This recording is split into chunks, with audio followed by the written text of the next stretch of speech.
História da Redenção, capítulo 61. O livramento dos santos. Foi à meia-noite que Deus preferiu livrar o seu povo. Estando os ímpios a fazer zombaria em redor deles, subitamente apareceu o sol, resplandecendo em sua força, e a lua ficou imóvel. Os ímpios olhavam para esta cena com espanto, enquanto os santos viam com solene alegria os indícios de seu livramento. Sinais e maravilhas seguiam-se em rápida sucessão. Tudo parecia desviado de seu curso natural. Os rios deixavam de correr. Nuvens negras e pesadas subiam e batiam umas nas outras. Havia, porém, um lugar claro de uma glória fixa, donde veio a voz de Deus, semelhante a muitas águas, abalando os céus e a terra. Houve um grande terremoto. As sepulturas se abriram, e os que haviam morrido na fé da mensagem do terceiro anjo, guardando o sábado, saíram de seus leitos de pó, glorificados, para ouvir o concerto de paz que Deus deveria fazer com os que tinham guardado a sua lei. O céu abria-se e fechava-se, e estava em comoção.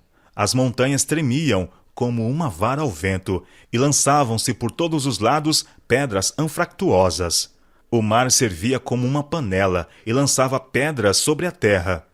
E falando Deus o dia e a hora da vinda de Jesus, e declarando o concerto eterno com seu povo, proferia uma sentença, e então silenciava, enquanto as palavras estavam a repercutir pela terra.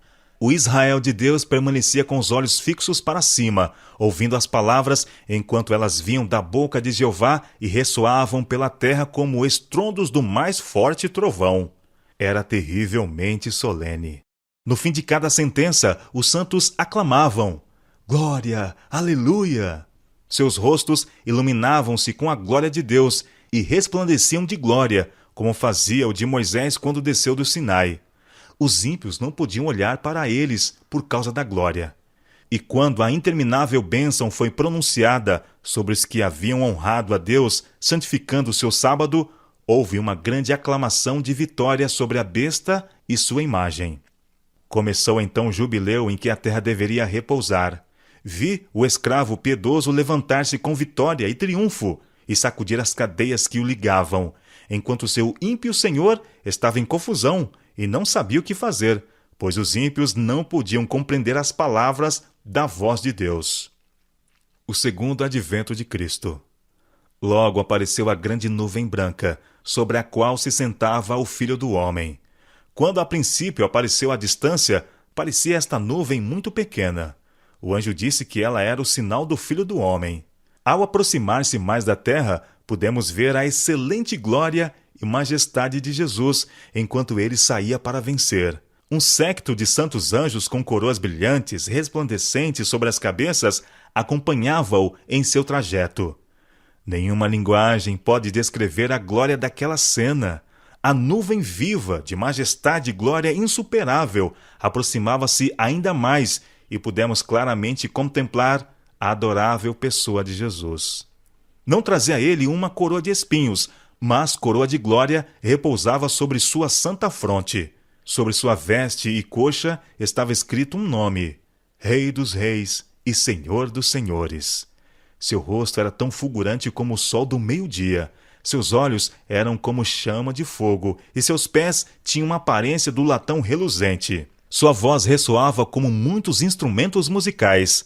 A terra tremia diante dele. Os céus se afastavam como um pergaminho quando se enrola, e toda montanha e ilha se movia de seu lugar. E os reis da terra, os grandes, os comandantes, os ricos, os poderosos, e todo escravo e todo livre, se esconderam nas cavernas e nos penhascos dos montes, e disseram aos montes e aos rochedos: Caí sobre nós, e escondei-nos da face daquele que se assenta no trono, e da ira do Cordeiro, porque chegou o grande dia da ira, e quem é que pode suster-se? Apocalipse capítulo 6, versos 15 a 17. Aqueles que pouco tempo antes queriam destruir da terra os fiéis filhos de Deus, testemunham agora a glória de Deus que sobre eles repousa. E por entre todo o seu terror, ouvem as vozes dos santos em alegres acordes, dizendo: Eis que este é o nosso Deus, em quem esperávamos, e ele nos salvará.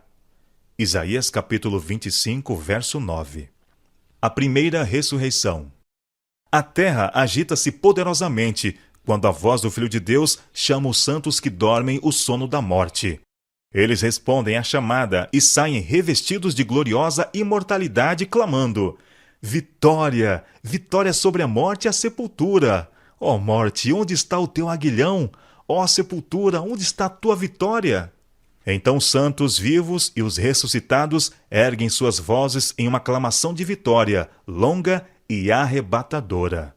Aqueles corpos que haviam descido à sepultura, levando sinais da enfermidade e morte, surgem com saúde e vigor imortais. Os santos vivos são transformados, em um momento, num abrir e fechar de olhos, e arrebatados com os ressuscitados, e juntos encontram seu Senhor nos ares. Oh, que reunião gloriosa! Amigos que a morte havia separado são reunidos para nunca mais se separarem. Em cada lado do carro de nuvem havia asas, e debaixo dele rodas vivas, e movendo-se o carro para cima, as rodas clamavam: Santo! E as asas, movendo-se, clamavam: Santo! E o séquito de santos em redor da nuvem clamava: Santo! Santo! Santo é o Senhor Deus, o Todo-Poderoso! E os santos na nuvem clamavam: Glória! Aleluia! E o carro movia-se para cima, em direção à santa cidade. Antes de entrar na cidade, os santos foram dispostos em um quadrado perfeito, com Jesus no centro. Estava ele de pé, com a cabeça e ombros acima dos santos e acima dos anjos. Sua forma majestosa e o adorável rosto podiam ser vistos por todos no quadrado.